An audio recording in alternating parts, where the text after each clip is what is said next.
So how are you? I'm good. How are Busy? you? Thanks. I'm good. Yeah, I'm yeah, good. always. You're celebrating the recent release of the single "Sea of Glass." How's that been received so far? So far so good. Yeah, comments have been good. Both singles seem to be cooking, and what we're less than a month away from the release, so it's pretty good, pretty exciting. Oh, good. Yeah, the July 10th release through Metal Blade Records, I think, Yep. is your upcoming album with 9 tracks on it. And I was going to start off with, having you introduce yourself and everything, but I actually have a question. A couple of months ago, I was on a Reddit sub post on Post Rock, and people were Okay. the talking about the last time 2024, the Trail of Whispering Giants was the last Yep. time they'd Yep. heard, and they were saying, "Well, how come we haven't heard anything from them since?" So I guess now they're going to be happily surprised with this July 10th thing. But what was the hiatus? Why was the break? Were you guys writing or? Yeah, we had some songs in the list to get moving on recording, and it took a little longer than expected. So more than anything, I think we expected to have the album done by then, and it wasn't. But we had stuff, so we wanted to put something out, some sort of single to keep it alive, especially because we were going to play Portals Festival in London, and so we wanted to bring something. We didn't just want to come with all old stuff. And yeah, hopefully that track, I believe that track, Trail of Whispering Giants, will be on the European variants of the vinyl. So Oh, at good. least we could, yeah, at least we can get that out on something. Awesome, awesome. Well, are you guys going to continue doing some touring next year to celebrate this this album? Yeah, we're looking to do something towards the end of the year. Right now, it's a little tough with everyone's schedule. It didn't really pan out the way we wanted it to, show wise. But we're trying to find our way more in the festival circuit. Get on some overseas festivals and knock a bunch of stuff out at once. So we have some good opportunities in front of us. We just got to make it happen.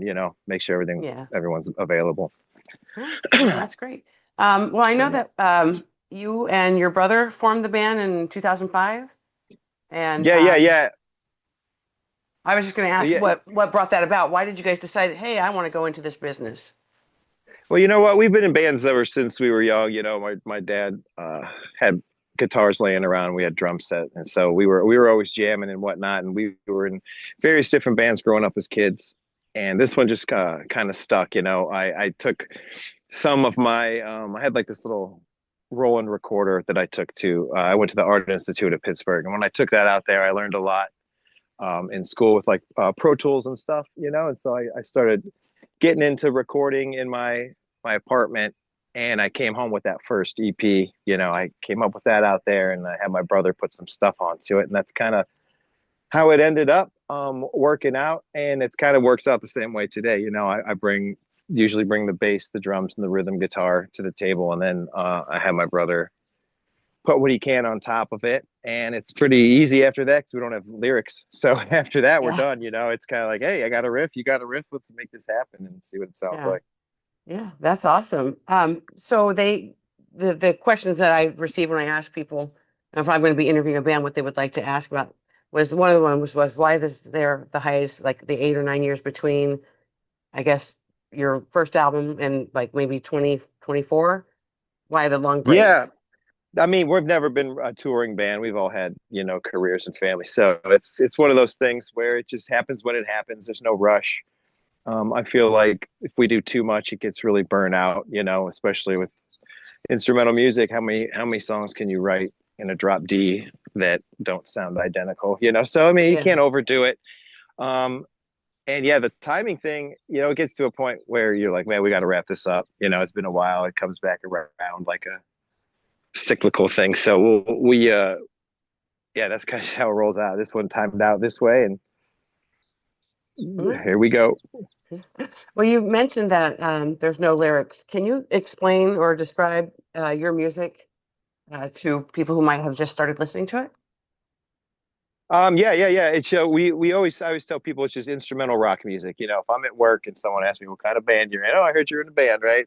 I'm instrumental rock music. I let them know right away. There's no singing. Don't expect singing. Don't come and ask me, I was hoping for a singer to come out halfway. No, there's no singing, right?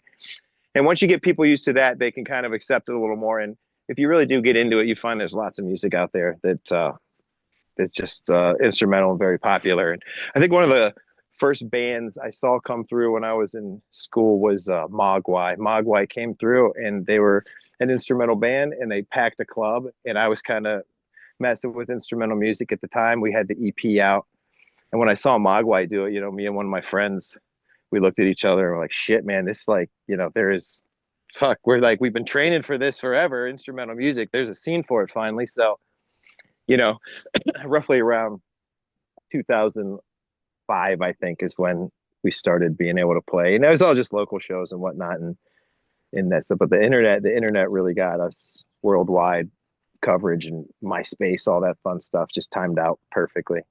Yeah, I was just going to ask, how did you guys blow up? And I figured it was something like the MySpace era. Yeah, just having a site where you could, for free, host a picture of your band and put music up, and people could go there and click it. It's before Spotify. That was almost like Spotify. It's like, yeah, go check out my playlist on there. Yeah, yeah. Or other people's songs. You could make pretty cool pages. But anyway, yeah, that's how that started. Well, it's funny. You had mentioned that it's something that it took a while to write the songs or the music, and it comes organically. And I think that's probably the best way to do it is to just, draw inspiration from certain things and let it happen organically. What is your inspiration when you guys are, or when you are creating the music? Yeah, well, I guess when it comes to writing, if there's a riff that just happens, that's usually the best riff. If you're working on something for too long, it's probably not meant to be. You got to hang it up. But for instance, Blurry Creatures, the first single came with that initial loop. I did it, I think, on the acoustic guitar inside. Then I went out to my studio and I looped just that really short phrase, and it's like, that's cool. And then the bass line just ran um, over it naturally. And within minutes, I had an intro, a verse, a chorus, all the way up to the bridge. So those are the kind, like, for as far as inspiration, when I feel those moments, I'm like, this song is what I want. This is a song that works. Um, Obviously, other music and stuff can get you inspired, but I try not to listen to too much post rock because you start to, I don't know, bleed the lines a little too much. You know what I mean? You'll be like, Yeah. oh, my riff sounds too much like that band. I'm not going to use it. I'd rather just not know and just use it. And then in the comments, people are like, oh, this sounds like blah blah blah. I'm like, You're like, great. yeah, I didn't know. Sorry. Yep. I'm not a creative type like yourself, but I could imagine just like maybe walking through wherever you are right now. It's got that beautiful tree in the background, but just walking through there and going, oh, something just strikes me, and you just run to the guitar or the drums and play it. And I think Yeah, that's yeah, pretty no, cool. yeah, it's mostly just messing around on the guitar and feeling comfortable, and then yeah, recording it. Don't forget it. That's the thing. Don't forget the riff. Exactly. So you have 9 tracks on this album coming up. What, any one of them your favorite, or one you don't like, or was particularly hard to put together?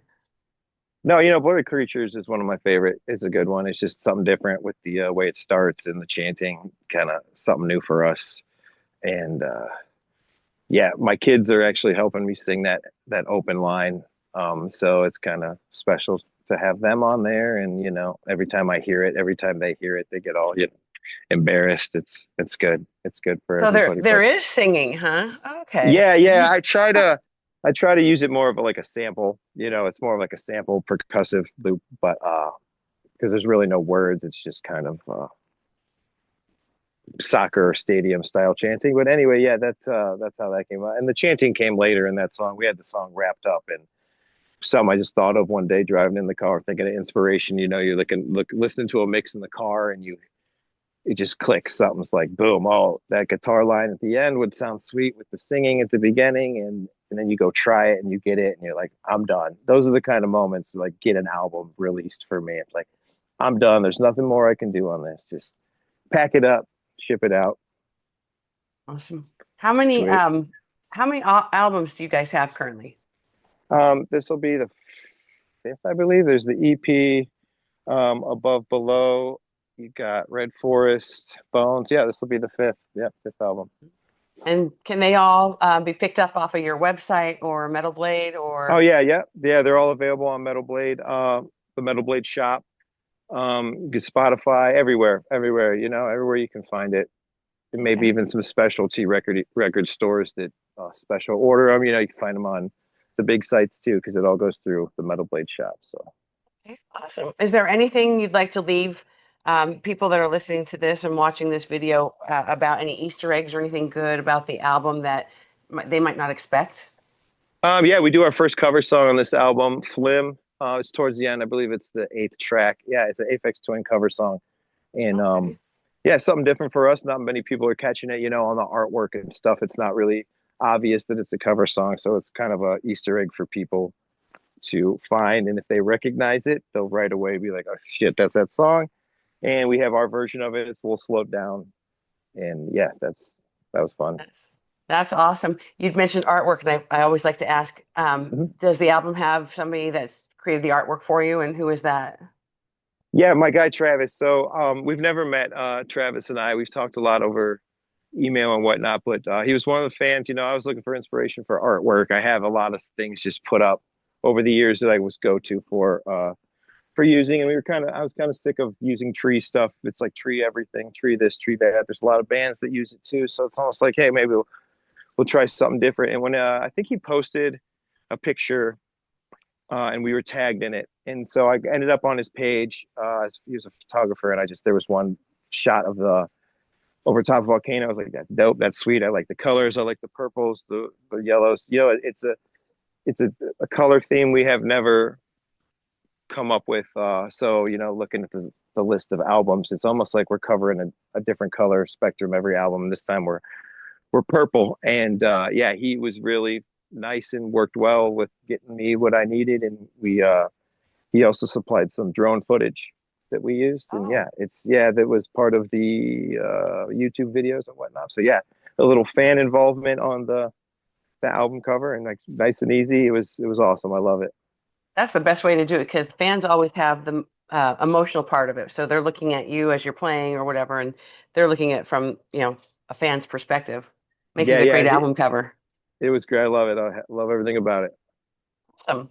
Well, I will make sure to get this out soon so that people know that can they pre-order at Metal Blade right now, the Yep. upcoming album, The Hidden Yes. Hand? Okay, so I'll make sure that's on there.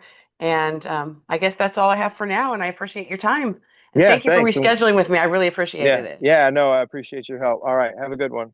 All right, you too. Thank you. Thanks.